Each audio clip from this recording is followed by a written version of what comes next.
Kawan, para penjajah agama, ini pasar bebas agama, atau berarti semuanya penjual agama di sini.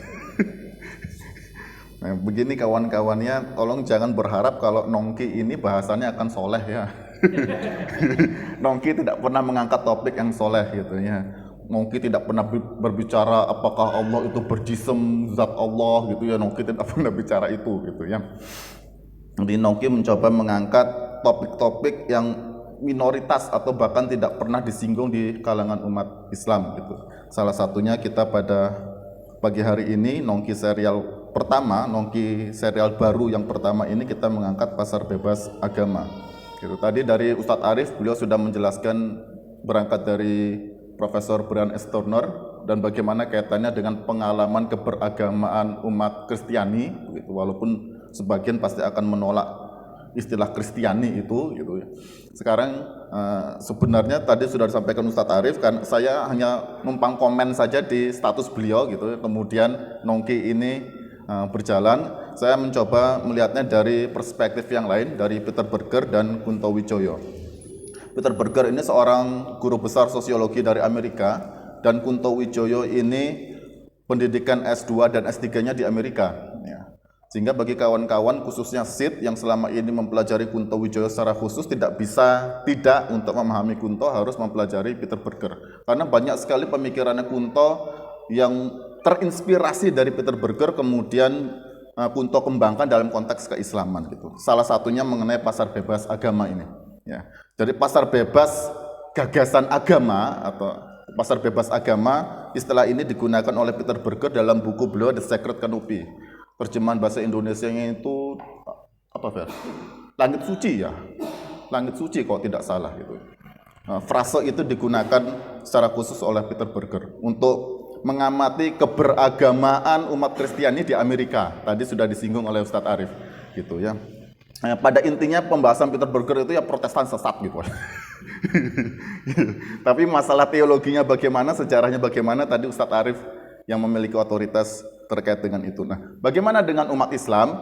Ya, pasar bebas agama dalam pembahasan Peter Berger kemudian dikembangkan oleh Kunto Wijoyo itu sebenarnya penggambarannya ketika kita punya masjid besar, ya, mewah, megah di tengah lingkungan urban. Sebentar lagi kan kita di Solo punya masjid baru, Sheikh Zayed, toh. Nah, kan seneng semua itu ya. Nah, di Makassar ada masjid 99 kubah ya, sebagai representasi 99 nama Allah gitu, 99 sifat Allah. Dan kita punya masjid kemerdekaan, masjid Istiqlal. Kita punya masjid besar, mewah, megah ya, di tengah perkotaan yang modern, terus mau apa gitu loh. Masjid kita itu mau apa? Apakah kita merasa menang sebagai umat Islam, sebagai umat yang terbaik ini hanya dengan punya bangunan besar itu? Atau seharusnya masjid besar itu dibawa kemana? Kalau katanya Kunto Wijoyo mengembangkan konsep pasar bebas agamanya Peter Berger, Kunto Wijoyo dalam buku Identitas Politik Umat Islam itu mengatakan, masalahnya kita ini bangsa Indonesia, dan khususnya umat Islam di Indonesia, masalah kita adalah industrialisasi dan liberalisasi. Industrialisasi kita bermasalah karena berasaskan pada liberalisasi yang notabene adalah kapitalisme. Ini teman-teman HTI pasti suka ini. Nah, bagaimana masjid kita itu diarahkan untuk melawan itu, menghadapi itu. Bukan sebagaimana tadi ditanggapi Ustadz Arif, saling mempersekusi ya, para da'i yang tidak sesuai dengan pandangan keorganisasiannya. Berarti kalau dalam pandangan Kunto ini sudah masalah kita umat Islam. Kita tidak menyadari ada masalah besar yang harus kita hadapi, yakni industrialisasi dan liberalisasi, dan kita harus bergerak itu dari masjid. Ya, melawan hambatan itu, melawan tantangan itu dari masjid. Justru masjid kita sekarang digunakan untuk mempersekusi atau untuk menegaskan bahwa ini masjid berafiliasi pada A, masjid berafiliasi pada B. Kan itu yang terjadi sekarang. Ya. Bertahun-tahun saya mengampu mata kuliah arsitektur masjid, selalu mahasiswa mempertanyakan itu, Pak, gimana Pak, ada masjid afiliasinya A, B, C gitu. Selalu itu yang ditanyakan mahasiswa, dan mahasiswa curhat, Pak, di masjid saya begini, di masjid saya begini gitu ya. Dan itu menggambarkan kondisi keberagamaan itu sampai generasi muda belum berubah gitu loh. Kondisi keberagamaan kita umat Islam sampai generasi muda yang sukanya healing gitu, ya nggak berubah itu ternyata. Masjid tetap seperti itu, gitu ya. Dan bukan rahasia lagi, gitu ya, rahasia umum. Ini sudah menjadi rahasia umum bagaimana pemerintah dan pemangku pemerintahan daerah untuk membersihkan masjid yang di bawah struktural pemerintahannya dari anasir-anasir umat Islam yang pandangannya tidak disetujui oleh pemerintah.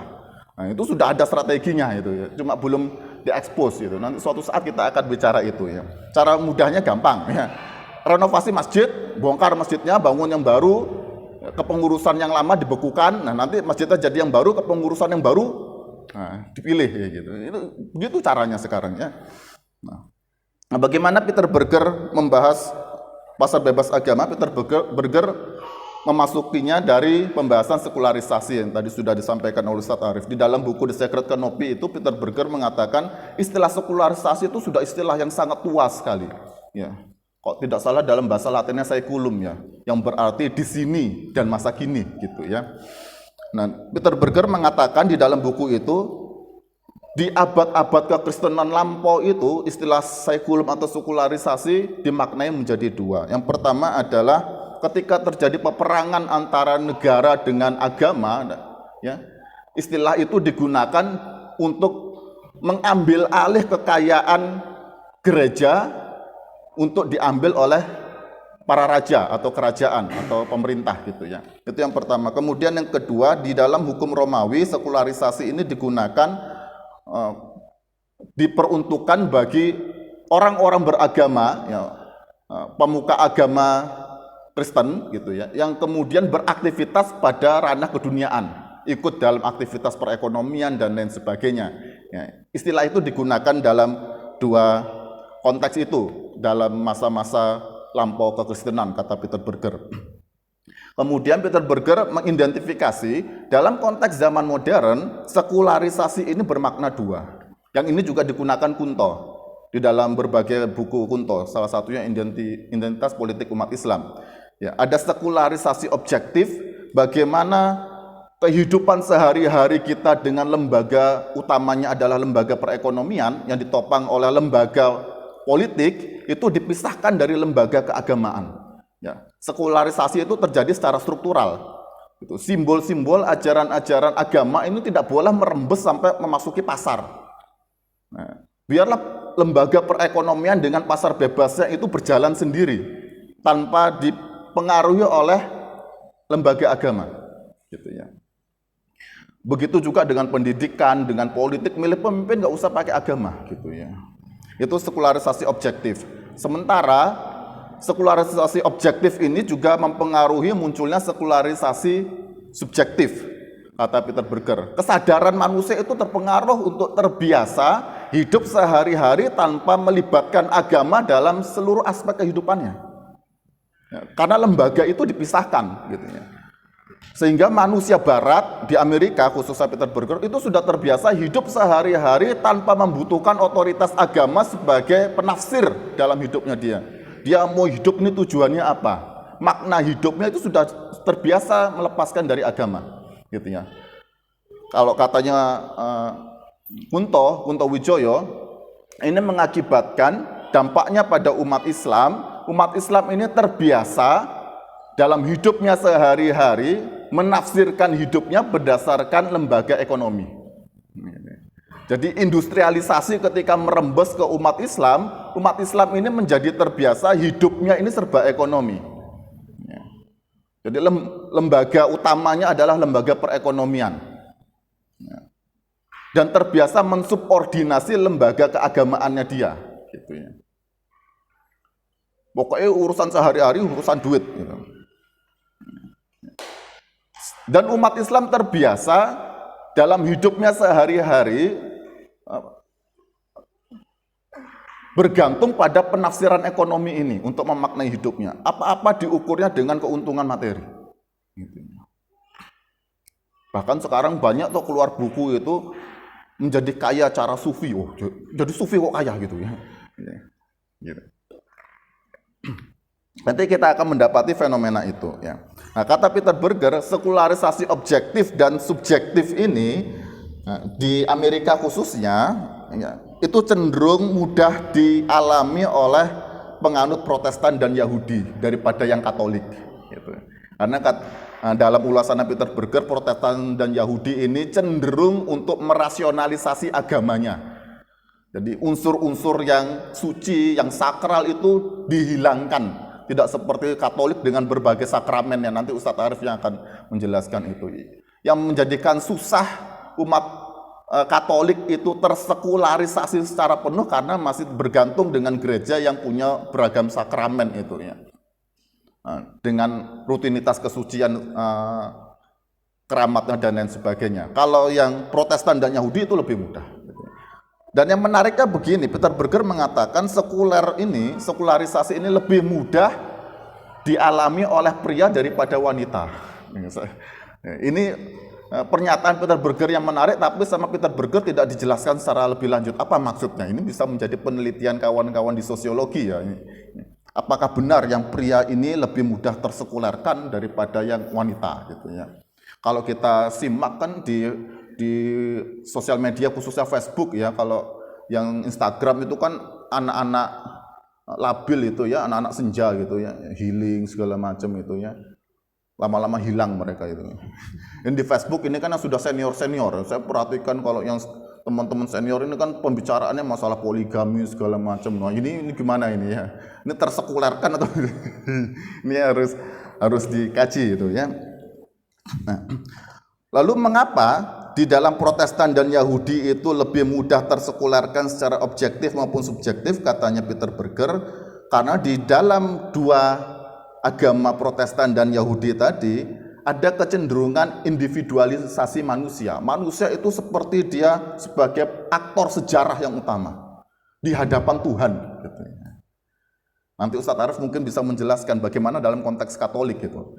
Dan Peter Berger ini membandingkannya dengan konsep tragedi di zaman Yunani, manusia melawan nasib yang tidak bisa dia lawan gitu ya. Sementara di Yahudi maupun Protestan, manusia melawan dunia di hadapan Tuhan ya, dan menjadi heroik sekali. Individualisasi manusia itu yang menyebabkan kemudian sekularisasi mudah dianut atau dialami oleh Protestan dan Yahudi ya. Dikarenakan di dalam dua agama itu cenderung terjadinya rasionalisasi. Kata kunci dari Peter Berger, kenapa terjadi sekularisasi? Karena rasionalisasi.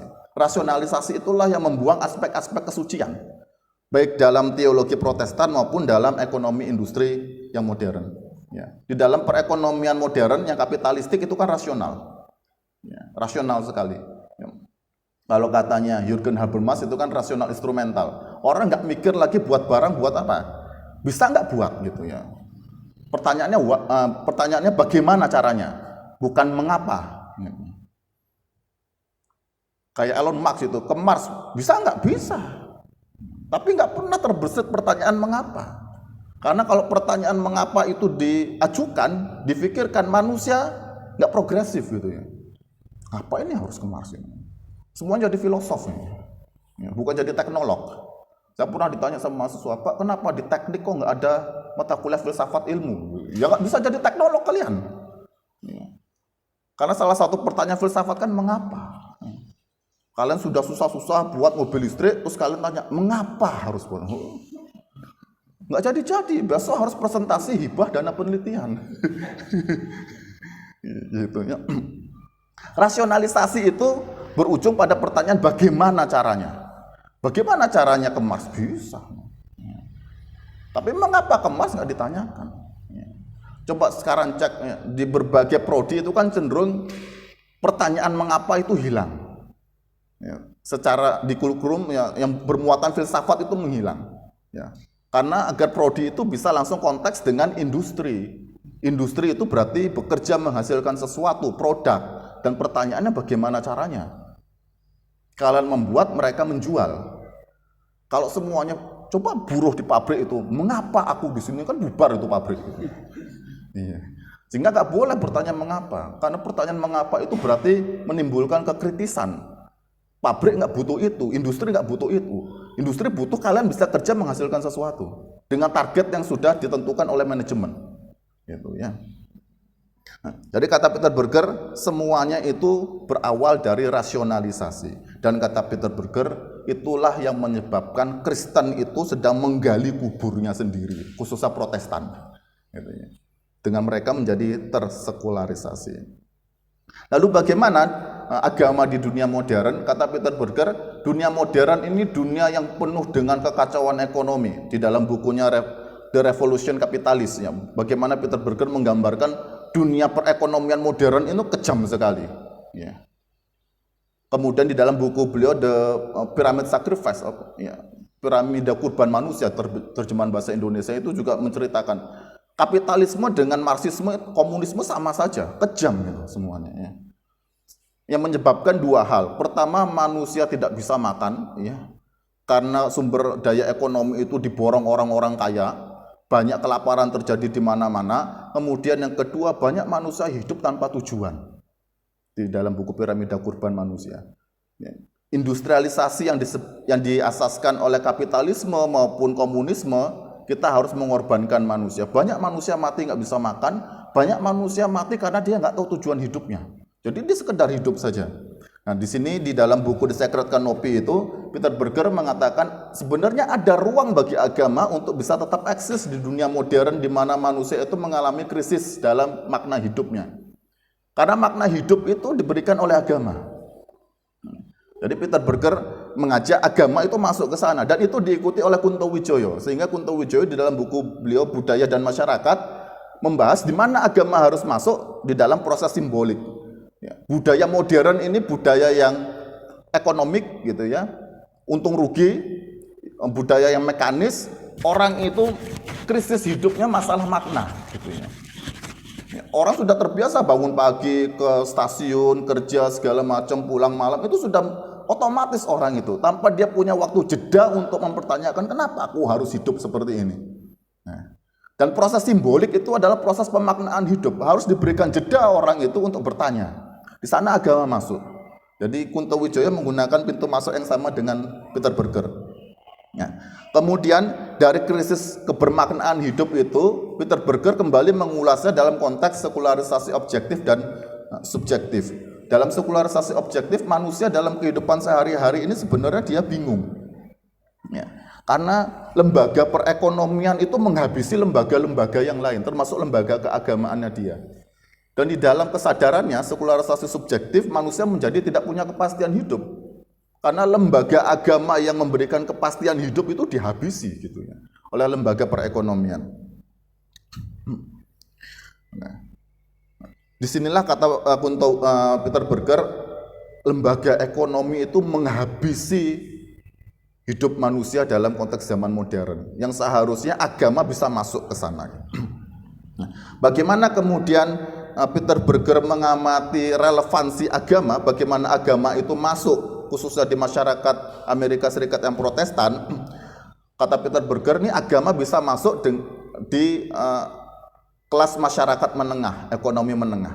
Karena kelas masyarakat ekonomi bawah cenderung mereka masih memegang erat tradisionalisme. Agama itu masih lebih kuat daripada yang di ekonomi lebih atas, gitu ya. Jadi kata Peter Berger, kalau orang-orang miskin itu, ya, mereka susah sekuler karena mereka cuma punya Tuhan. Mereka hidupnya tuh susah sekali, gak bisa makan, ya. Mereka berpegangnya pada agama. Itu kalau umat Islam itu kan dai-dainya kan begitu. Ini kehidupan dunia itu seperti penjaranya umat Islam, gitu kan. Bos kene kuwi umat Islam memang rekoso hidup ning dunia, tapi sesuk dihisap itu kita masuk surga, gitu lah. Menormalisasi kesusahan hidup dunia, gitu ya.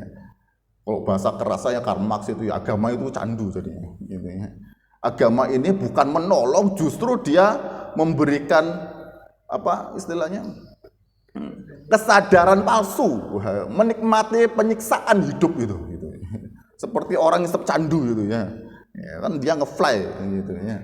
Jadi agama ini bukan menyelesaikan masalah, tapi memberikan kesadaran palsu, menormalisasi berbagai macam kezoliman jadinya, gitu. Di masyarakat kelas bawah begitu yang dilakukan Peter Berger. Mereka susah, mereka mau nikah aja pasti bawa agama, gitu loh. Mereka milih pemimpin juga bawa agama. Tapi di kelas menengah ini kelas yang krisis.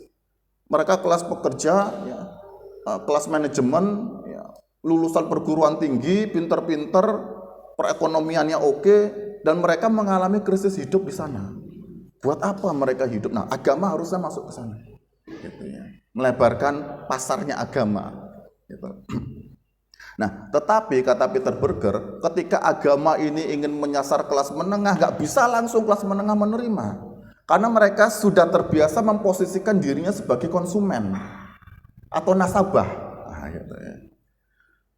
Yang dituntut oleh kelas menengah, agama ini harus sesuai dengan preferensiku sebagai individu. Kenapa individu? Karena ekonomi industri modern mensyaratkan individualisme. Ya. Kenapa mensyaratkan individualisme? Karena mensyaratkan adanya kompetisi. Ya. Ini saya boleh orek-orek ya.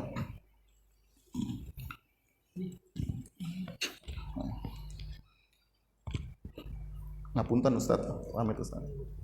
Ini sebenarnya istri saya yang lebih paham karena dia yang ekonomi. Ya. Saya etok-etokan wae paham gitu.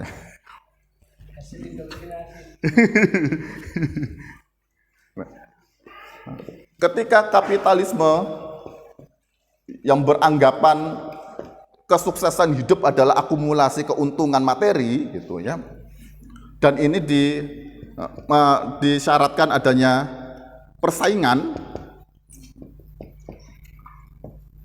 ya, adanya persaingan, makanya di mana-mana ada Indomaret, di situ ada Alfamart kan gitu, tapi tidak ada 212 Mart. Karena persaingan terjadi antara Indomaret dengan Alfamart gitu ya. 212 Mart yang ditopang koperasi sudah kolaps sepertinya gitu ya. Nah, di dalam persaingan ini menisayakan munculnya apa? Individualisme. Setiap orang bertempur. Masuki pasar bertempur sebagai individu. Kalau dengan kehidupan atau etika tradisional kita komunalisme nggak bisa, gotong royong ra iso. Wes aku ra untung ra apa-apa sing penting ra iso. Ya. Tidak terjadi persaingan dan tidak terjadi akumulasi keuntungan. Gitu. Akumulasi keuntungan mensyaratkan persaingan, persaingan mensyaratkan individualisme, dan individualisme ini terjadi dengan etika Darwinian. Survival of the fittest. Ntar lagi kalian wisuda tuh mahasiswa ini ya. Wisuda semuanya CPNS. Ya, lowongannya 100 orang yang ngelamar 10.000 orang. Apakah di sana terjadi, Pak, terima saja dia lebih membutuhkan karena punya bayi untuk beli popok, apa begitu? Aku yang harus menang. 10.000 orang memperebutkan 100 lowongan. Apa yang terjadi? Etika Darwinian. Ya. Homo homini lupus. Gitu ya. Nah, sehingga ketika kita menawarkan agama untuk kelas menengah, dan ini sangat relevan sekali dengan disertasinya Ustazah Oki di UIN Jakarta, saya belum selesai baca ya, panjang sekali itu. Bagus, bagaimana kemudian gerakan dakwah di ibu kota bisa merangkul kalangan artis-artis itu yang notabene kelas menengah. Itu kan agama harus dipasarkan mau tidak mau gitu ya. Agama harus dipasarkan. Kalau katanya Peter Berger, bagaimana cara memasarkan agama? Pertama, individualisasi agama. Agama harus disesuaikan dengan preferensi individu. Orang modern yang tinggal di kota-kota ini, dia tidak mau beragama secara komunal. Yasinan, iso zikir dewe kok, iso sholat dewe kok. Ini haji sendiri bisa kok. Jadi komunalitas itu terpaksa, komunalitas konsep ummah dalam Islam itu terpaksa harus dibongkar. Kalau kita bicaranya dalam konsep Islam, gitu ya.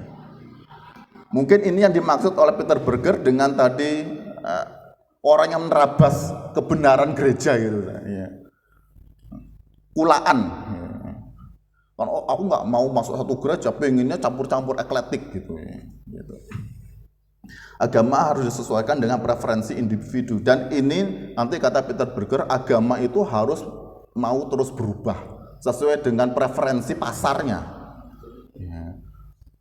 Preferensi di kalangan artis rock beda dengan di kalangan koplo, gitu. Mereka punya preferensi yang beda tentang hidup segala macam, sehingga agama harus adaptif gitu. Kemudian yang kedua kata Peter Berger, bagaimana agama itu bisa dipasarkan agama harus dibirokratisasi. Ya. Apa maksudnya birokratisasi? Ajaran agama itu harus distandarkan. Sebagaimana produk industri itu kan harus terstandar. Agama juga begitu, harus distandarkan. Agama-agama agar dapat relevan diterima kelas menengah harus distandarkan. Ajaranmu harus distandarkan sesuai dengan permintaan pasar.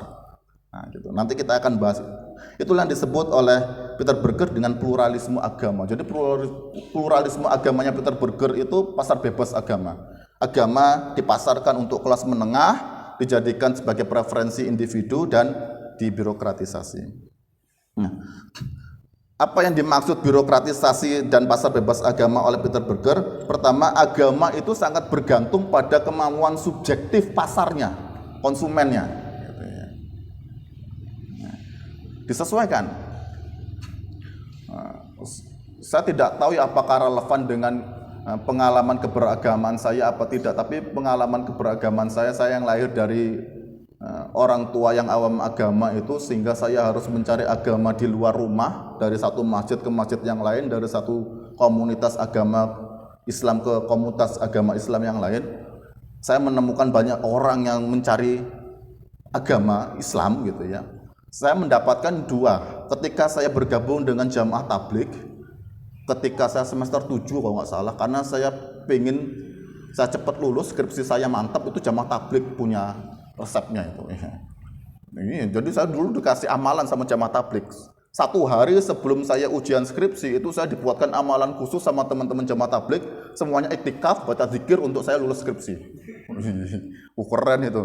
Ya. Saya skripsi itu ujiannya di jam kedua, jam pertama itu kakak tingkat perempuan pingsan, dihabisi saudara. Pingsan beneran, dibanting skripsinya. Begitu saya masuk ujian kedua lancar, lulus dengan mulus. Itu ini amalan jamaah tabligh. Luar biasa. Ya. Apa yang saya cari di sana? Saya cari ketenangan hidup dalam spiritualitas itu loh. Yang sering iktikaf, sering zikir. Apalagi kalau habis Jumatan itu kan zikirnya la ilaha illallah 1000 kali itu. Bentuk kereta atau yang paling senior di depan la ilaha sampai belakang.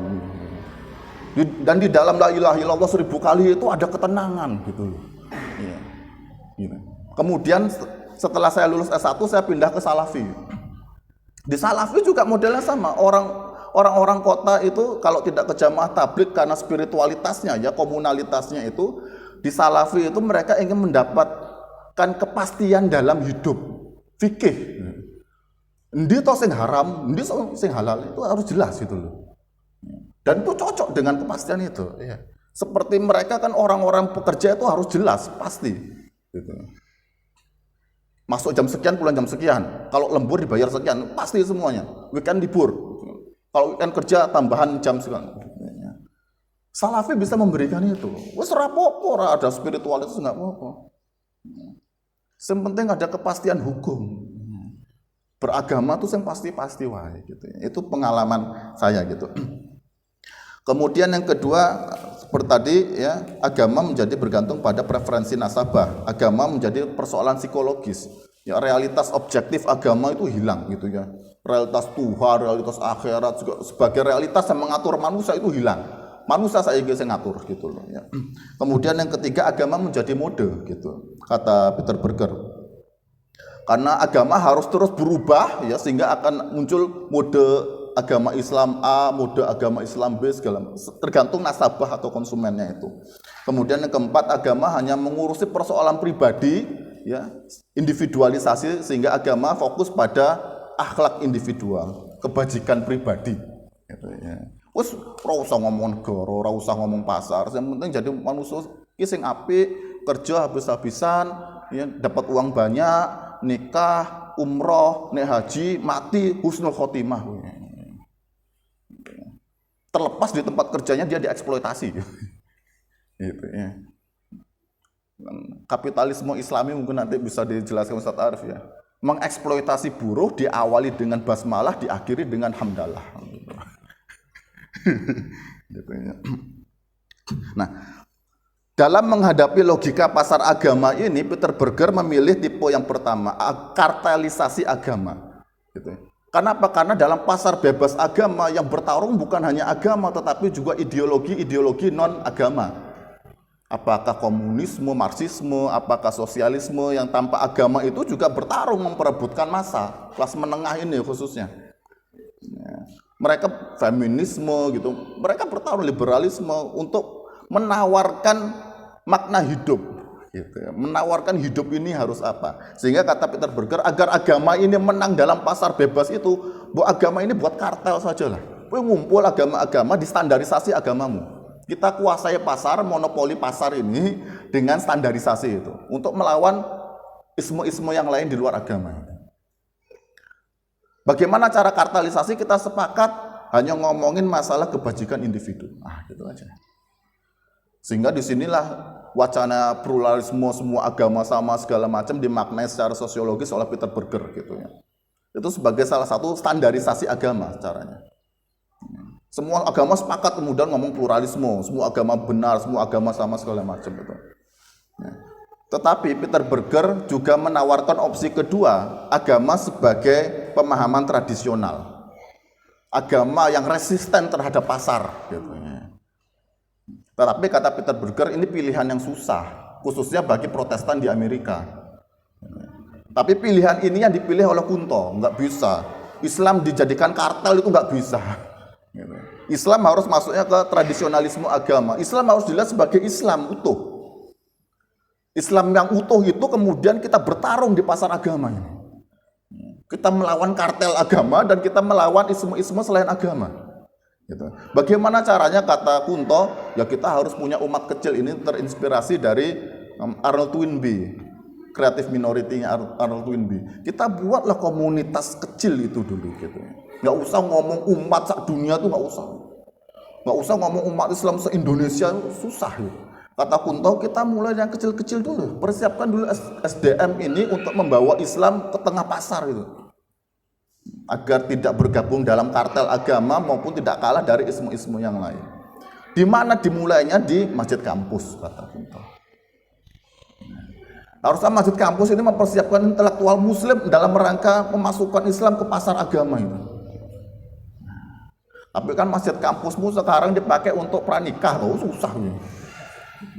Saya sudah berkali-kali bilang sama mahasiswa, ini masjid kampus, bukan masjid KUA. Masjid KUA ada sendiri di sebelah KUA itu, ya, punya tugas sendiri. Masjid kampus punya tugas sendiri. Nah, dari umat kecil di masjid kampus, kemudian Kunto menawarkan ada 3 agenda, ya. Perubahan sistem pengetahuan, kita harus ngomong etika konkret. Contoh sekarang kita menghadapi perburuhan. Bagaimana orang-orang yang menjadi buruh di tengah pabrik itu dengan adanya pemodal maupun pemegang sahamnya yang banyak orang itu, dia harus bisa menerapkan Islamnya dia. Jadi etika itu bukan etika normatif gitu ya. Bukan etika normatif. Bukan pakai ayat, pakai dalil, tapi etika konkret yang operasional. Jadi buruh harus gimana sebagai umat Islam? Jadi pekerja harus bagaimana sebagai umat Islam untuk menjadikan Islam ini bisa bertarung di pasar agama tadi. Jadi kita butuh etika konkret. Selain itu kita juga butuh objektifikasi, nanti kita akan bahas lagi objektifikasi. Kemudian yang kedua, mobilisasi sosial. Kata Kunto, umat Islamnya harus punya blueprint ke depan mau ngapain. Kita berjuang masuk ke pasar agama ini harus jelas, kita mau ngapain. 10 tahun lagi kita harus apa? 20 tahun lagi kita nggak bisa kita masuk ke pasar bebas agama, Allahu Akbar semuanya tanpa rencana, habis kita.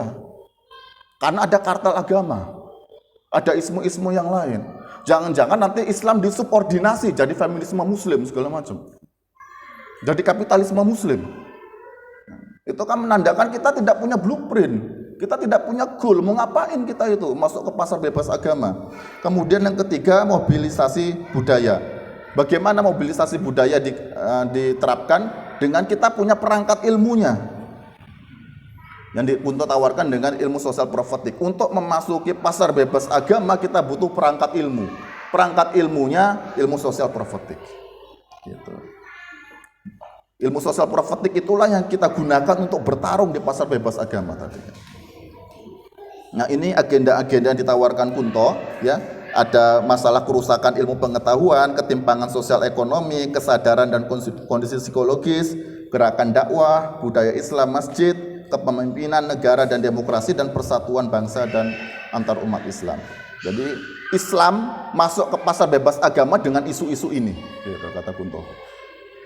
Untuk mengusung dua agenda, emansipasi dan transformasi, gitu ya. Kita harus membela kalangan yang lemah, sekaligus kita harus merubah kehidupan umat Islam ini agar sejalan dengan kondisi industrialisasi sekarang. Jadi kata Kunto, industrialisasi itu kepastian sejarah. Gak bisa kita kembali hidup ke zaman 7 Masehi, gak bisa. Walaupun di zaman 7 Masehi itu ada para sahabat, gak bisa kita kembali ke sana. Kunto menganut sejarah itu linear ke depan. Sekarang zaman kita zaman industri. Bagaimana Islam ini menang dalam pasaran industri itu, gitu. Sehingga agenda yang diusung emansipasi dan transformasi, membela yang lemah sambil merubah kondisi kehidupan umat Islam ini, gitu ya. Dengan menggunakan 6 isu ini. Lalu apa yang dimaksud objektifikasi oleh Kunto? Karena begini, ketika kita memasuki pasar bebas agama dengan Islam kita yang dimotori oleh umat kecil tadi itu, Kunto membuka ruang Islam ini bisa menjadi perekat. Jadi kalau kartelisasinya Peter Berger itu agama-agama merger dengan standarisasi yang sama, kata Kunto nggak bisa. Umat Islam sebagai khairu ummah ini dia harus menawarkan agenda dengan mengusung 6 isu tadi ini, masalah kerusakan ilmu, ketimpangan sosial ekonomi dan segala macam. Yang harus dilakukan adalah merasionalisasi bahasa Islam. Bagaimana seumpamanya tadi sudah disampaikan oleh Mas Wildan, ya, Islam itu membela kalangan lemah, teologi Al-Ma'unnya Kiai Dahlan. Nggak bisa kalau kita menyampaikan itu di kalangan Katolik, mamanya. Kita harus membahasakan ulang sesuai dengan bahasa pasaran agama agar bisa disepakati oleh agama-agama yang lain. Itu yang dimaksud oleh Kunto menguasai pasar. Islam sebagai solusi bisa dibahasakan universal sehingga yang lain manut kita. Pasar itu berjalan sesuai dengan kemauan kita. Sekarang kan kita kalah. Kita sering menggunakan istilah-istilah ismu-ismu yang lain untuk membahasakan Islam. Itu kekalahan kita dalam pasar bebas agama itu. Bagaimana cara kita Islam itu menang dengan objektifikasi? Bagaimana agar orang tidak kelaparan? Teologi Al-Ma'un. Kalau kita di masjid bisa ngomong Al-Ma'un, ya. Kita di sekretariat organisasi sesama Islam bisa ngomong teologi Al-Ma'un, tapi begitu bicara kepada umat Hindu, umat Buddha, nih ada Ustadz Ayub yang pernah mengampu pelajaran agama Buddha, ya. Susah, menjadi susah. Ada sekat-sekat agama gitu ya. Nah, Kunto juga ingin Islam itu bisa nerabas sekat agama dan isme itu dengan cara ajaran Islam dibahasakan dengan bahasa pasar, tanda kutip, bisa diterima oleh semua orang yang bermain di pasar itu, difahami. Sementara di kalangan internal kita gunakan bahasa agama kita, ya, teologi Al-Ma'un, Mustad Afin, sehingga Kunto itu kan mempertanyakan, Mustad Afin ini dalam zaman industri harus kita artikan sebagai yang siapa? Apakah buruh itu Mustad Afin? Harus dikembangkan lagi pemahaman Mustad Afin itu. Mustad Afin di abad ke-7 dengan sekarang bisa jadi berbeda karena zaman kita berbeda. Sementara kita harus membela Mustad Afin kan harus jelas dulu siapa yang kita bela gitu. Ketika sudah jelas definisi dan lingkup definisi itu kita tawarkan kepada orang-orang yang terlibat dalam pasar agama. Islam punya gagasan ini. Ini yang harus kita bela, caranya begini. Itu yang disebut oleh objektifikasinya Kunto. Begitu. Sementara di dalam kita dengan bahasa agama atau eksternalisasi tidak masalah.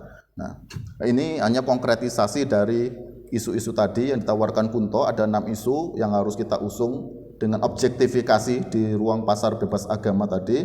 Ya, dan ini yang lebih spesifik yang Kunto bahas di buku Budaya dan Masyarakat. Ya, ada universalisme budaya, individualisme, dehumanisasi, kelas sosial yang tertutup, termasuk di sana oligarki dan lain sebagainya. Itu seharusnya kan kita umat Islam menawarkan gagasan melawan oligarki yang disepakati oleh umat-umat yang lain agar pasar itu mengarah pada tujuan kita, gitu ya. Dan ada kerusakan lingkungan. Demikian kawan-kawan pantikan yang dapat saya sampaikan. Allahu a'lam bishawab. Wassalamualaikum warahmatullahi wabarakatuh.